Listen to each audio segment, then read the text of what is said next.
에베소 3장 17절에 보면은 믿음으로 말미암아 그리스도께서 너희 마음에 계시게 하라라고 말씀합니다. 이때의 마음이라고 하는 것은 구원받은 영혼들은 그 우리의 영혼 안에는 그리스도께서 계시지만은 그러나 중요한 것은 여러분의 마음 안에, 즉 여러분의 생각 안에, 여러분의 사고 안에 예수 그리스도께서 계셔야 된다 그 말입니다. 하루 종일 힘들게 분주하게 살면서 여러분 예수 그리스도께서 여러분 안에 계실 틈이 없었죠. 그러니까 예배가 중요한 거 아닙니까? 그래서 교회가 중요한 게 아니에요? 그러니까 기도할 수 있는 이 공간이 필요한 거 아닙니까?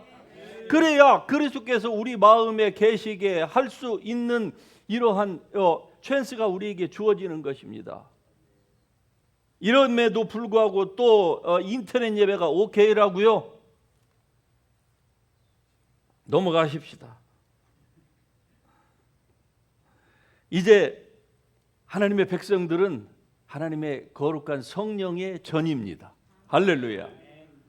성령이 너희 안에 계신 줄 알지 못하느냐? 할렐루야. 하나님의 성령이 우리 안에 계십니다. 지구상에서 오직 솔로몬 성전, 스룹바벨 성전, 그리고 헤롯 성전 안에만 계실 수밖에 없었던, 그건 하나님의 언약이셨으니까요. 그러면은 이스라엘 밖의 모든 나라 사람들은요 그 혜택을 볼 수가 없는 거 아닙니까? 그래서 그 한정된 예배를 예수 그리스도께서 오심으로 종식시키시고 세상의 모든 사람들이 멸시받는 사람들, 천대받는 사람들, 배우지 못한 사람들, 가지지 못한 사람들, 약자, 이 모든 사람에게 예수 그리스도만 영접하면은 누구든지 그 안으로 하나님의 아들 예수께서 오실 수 있는 그 성전 예배를 만들기 위해서 주님께서 오셨습니다. 그리고 오늘 우리로 하여금 이 예배를 드리게 하시는 것입니다. 여러분, 그러므로 하나님 앞에 나와서 예배하는 이 순간을 여러분이 기뻐하시기를 주의 이름으로 축복합니다. 또 일하는 현장에서도 동일하게 여러분과 함께 계시는 그 예수 그리스도에게 감사하실 수 있기를 바랍니다. 건물보다 사람이 중요한 것입니다. 그럼에도 불구하고 이 복음의 핵심을 놓치면은요 어떻습니까? 옛날이나 지금이나 건물에 치중합니다.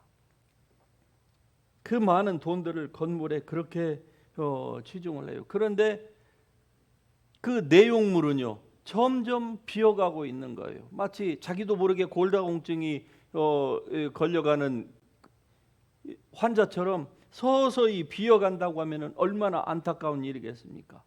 하지만 그러한 웅장한 건물이 없을지라도 주님께서 우리와 함께 계시다고 하는 이 사실을 알게 되면은요 우리가 있는 그곳에서 주님을 만날 수 있습니다. 주님은 그렇게 어느 누구에게나 당신을 원하고 찾는 자들을 만나 주시려고 이 성전 예배, 건물 성전 예배를 종식시키시고 그리고 사람 안으로, 인간의 심령 안으로 하나님의 그 지성소를 옮겨 주셨던 것입니다. 이제 이것을 여러분과 제가 10분 활용을 해야만 합니다. 그리고 늘 이 지성소 안에서 하나님을 만나야만 합니다. 그러기 위해서는 여러분의 마음과 생각이 새로워져야 되는 거예요. 여러분의 마음 가운데 예수 그리스도께서 계셔야 된다 이 말입니다. 늘 하나님의 말씀을 묵상할 수 있기를 주의 이름으로 축복합니다. 얼마나 하나님의 말씀을 자주 생각하느냐, 자주 여러분이 묵상하느냐, 그리고 그 말씀을 여러분이 선포하면서 살아가느냐 하는 여기에 신앙생활의 성패가 달려 있습니다. 이 사실은 우리에게 굉장히 중요한 말씀이에요. 오늘 저녁에 우리 어드밴스 코र्स에서 이 마태복음 24장으로부터 시작되는 이 종말에 대해서 우리가 살펴볼 터인데요. 이 예수님에게 제자들이 종말에 대한 징조가 무엇이겠습니까? 라고 물어보는 그 장면이 바로 1절, 2절로부터 시작이 됩니다. 제자들은 예수님의 생각과 다른 생각을 하고 있었어요. 예, physical kingdom of God을 그들은 생각하고 있었어요. 그런데 예수님은 그것이 아니고요. 바로 하나님의 나라는 너희 안에 있다.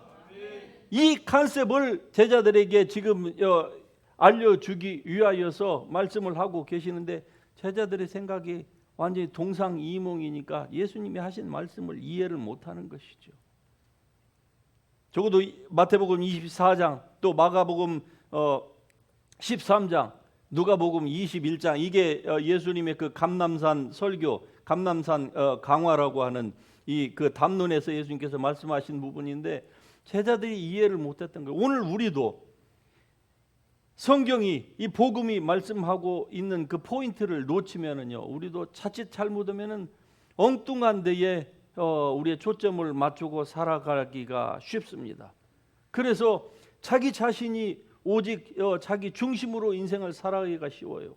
여러분, 우리의 인생이 중요하긴 합니다. 단 한 번밖에 없기 때문에 그래요. 인생은 가면은 다시 오지 못하는 존재여서 정말로 하나님께서는 성도들을 그렇게 귀중하게 여기지 않습니까? 그런데 정작 우리는 어떻게 생각해야 됩니까?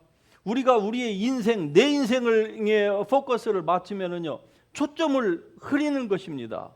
그건 잘못 살고 있는 거예요. 하나님은 우리에게 초점을 맞추지만 우리는 누구에게 초점을 맞춰야 됩니까? 내 인생이 아닙니다. 하나님께 초점을 맞춰야 되는 거예요. 그래야 우리의 인생이 곁나가지를 않는 것입니다.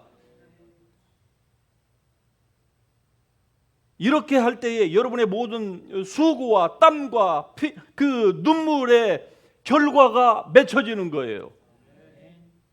하나님만을 바라보십시다. 건물이 아닙니다.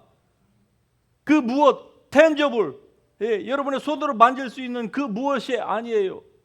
그것이 여러분의 생각을 거기에 여러분의 생각이 뺏겨지면은요, 사람은 그 즉시로 감정적인 생각에 몰입하게 됩니다.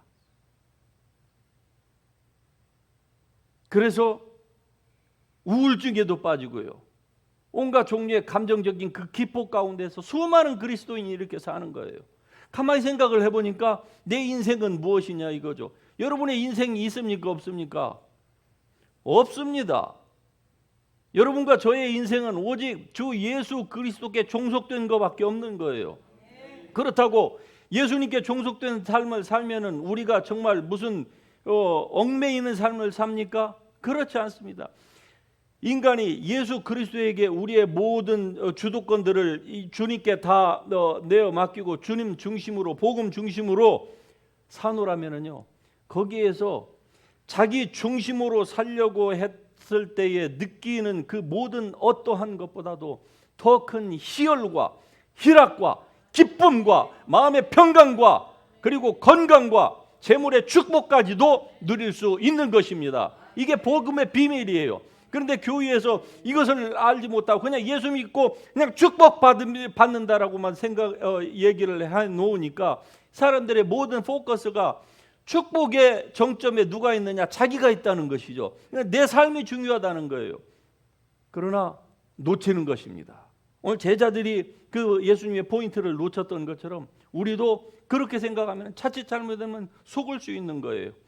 그 감정의 이 파도 위에 마귀가 와서 우리를 더더욱 흔듭니다. 그래서 인간이 어떻습니까? 수많은 그리스도인들까지도 이 디프레션에 쉽게 이 정신적인 문제에 빠져들게 되는 것이죠. 한번 빠지면은요, 헤어나기가 어렵습니다. 대단히 어려워요. 예, 아주 해산의 고통을 해야 할 만큼 힘든 과정을 거치지 않고서는 한번 우울증에 빠져들면은 거기서 나오기가 쉽지 않습니다. 그래서 오직 예수께 초점을 맞추십시다. 예수님만이 우리의 전부이라고 고백하십시다.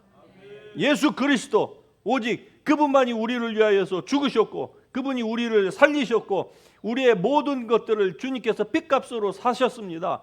그러므로 우리는 주님의 것입니다. 할렐루야. 그 예수님께서 성전을 폐하시고 그 성전을 여러분과 저의 심령 안으로 옮겨 주셨습니다. 이제 우리의 지성소 안에서 우리 주님을 만납니다. 우리가 이렇게 예배할 때 주님은 두세 사람이 모인 곳에 또 함께 하시겠다고 약속까지 주셨어요. 그래서 내주하시는 성령님, 그리고 예배할 때에 우리 가운데 오시는 주 예수 그리스도를 우리가 만날 수 있다고 하는 거 얼마나 기가 막히고 얼마나 행복한 일입니까? 오늘 우리에게 주신 이 말씀 생각하면서 주님은 건물이 아니라 하나님이 직접 만드신 사람, 즉 성전된 우리를 훨씬 헤롯 성전보다 귀중하게 여기십니다. 바로 여러분입니다. 여러분이 중요한 거예요. 하나님은 여러분만을 향하여서 눈동자를 고정시키고 계신다고 하는 이 사실을 아실 수 있기를 바랍니다. 그러면은 자기의 가진 모든 컴플렉스들을 능히 극복할 수 있습니다. 열등감, 소외감, 상처, 이 모든 것들, 주님의 그 온전하신 사랑을 우리가 알게 되면 이 모든 것들을 다 떨쳐버릴 수가 있습니다. 그리고 자유롭게 주님 앞으로 아무런 제재도 받지 아니하고 주님 앞에서 주님 앞으로 나아가고, 그리고 주님의 그 은혜를 우리가 누릴 수 있을 줄 믿습니다. 우리 같이 일어나셔서 찬양 부르십시다.